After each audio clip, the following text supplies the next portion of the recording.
అందరికీ నమస్కారం.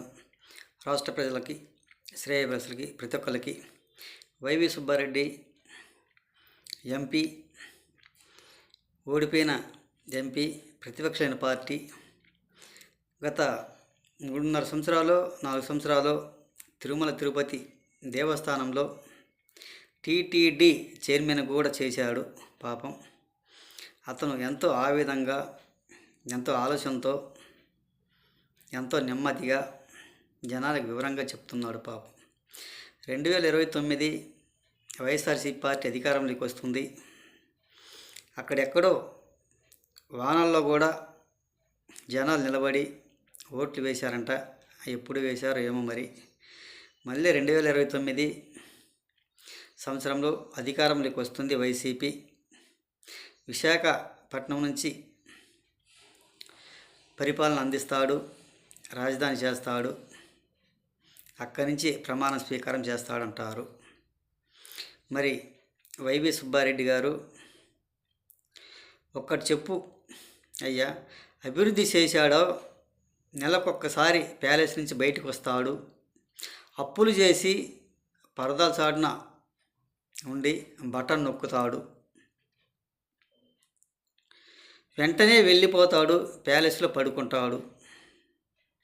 ఏ రోజైనా జనాల్లోకి వచ్చి తిరిగి ఓపెన్ ప్రెస్ మీట్లు పెట్టాడా?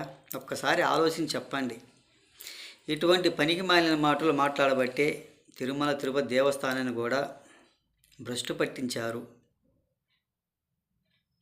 కల్తీ నెయ్యితో లడ్లు చేశారు, అమ్మకానికి పెట్టారు, దరిద్రంగా పాలించారు.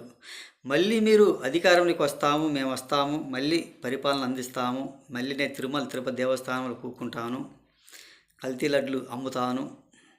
వాటి అమ్మటానికి మీరు బాగుపడడానికే కానీ రాష్ట్ర ప్రజలకి సరిగా పరిపాలన అందించేది లేదు, ప్యాలెస్లలో పడుకోవటానికేను. అధికారం లేకపోతే మీకు నిద్ర పట్టదు. మరి మీకు పదవులు లేకపోతే కూడుండదు. ఒక్కసారి ఆలోచించుకో. ఇటువంటి పనికి మాలిన మాటలు మాట్లాడుకుంటూ ఉంటే ఎవరు నమ్మరు జనాలు. గత 5 సంవత్సరాలు మన రాష్ట్రంలో పరిపాలన ఏ విధంగా చేశారు ఒక్కసారి రాష్ట్ర ప్రజలకు వివరంగా చెప్పగలరా? 3 రాజధానులు చేశారు, 3 ముక్కలు చేశారు. ఏ ఒక్క రాజధాని అయినా పూర్తి చేసిన వ్యక్తులు మాత్రం కాదు. గొడవలు సృష్టించారు, అల్లరి సృష్టించారు. పోలవరం పూర్తి చేసడానికి చేత కాలేదు.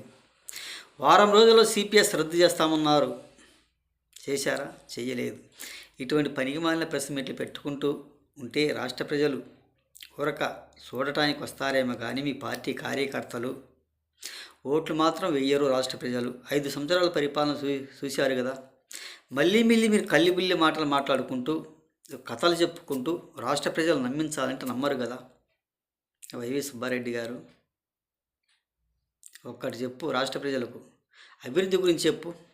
ఏం అభివృద్ధి చేశారు 5 సంవత్సరాలు? నెలకొక్కసారి వస్తారు, ప్యాలెస్ నుంచి బయటకు వచ్చి బటన్ నొక్కుతారు, పరదాల చాటు నుంచి పోయి పడుకుంటారు. అంతకు తప్ప అభివృద్ధి గురించి మన ఆంధ్రప్రదేశ్లో చెప్పగలవా? చెప్పండి. చెప్పలేరు. చేసి ఉంటే చెప్తురు. ఋషికొండలో ప్యాలెస్లు కట్టుకున్నారు, ప్యాలెస్ల చుట్టూ తిరుగుతుంటారు. ఎమ్మెల్యేలు ఎంపీలను పదవులు ఇస్తారు, గాలికి వదిలేస్తారు, గాలిలో తిరుగుతుంటారు. ఒక్కసారి ఆలోచించండి. మీ మంత్రి పదవుల గురించి, మీ ఎమ్మెల్యేల గురించి, 5 సంవత్సరాల పరిపాలన గురించి ఒకసారి ఆలోచించి చెప్పండి ఒక్కసారి అని తెలియజేస్తూ, ఏది ఏమైనా ఇటువంటి ప్రెస్ మీట్లకు, ఇటువంటి పనికి మాలిన మాటలకు మాత్రం ముందుకు వస్తారు రాష్ట్ర ప్రజలు నమ్మించడానికి. ఎవరు నమ్మరు, నమ్మటానికి ఆస్కారం లేదు. 5 సంవత్సరాల పరిపాలన చూశారు అని తెలియజేస్తూ అందరికీ హృదయపూర్వక ధన్యవాదాలు.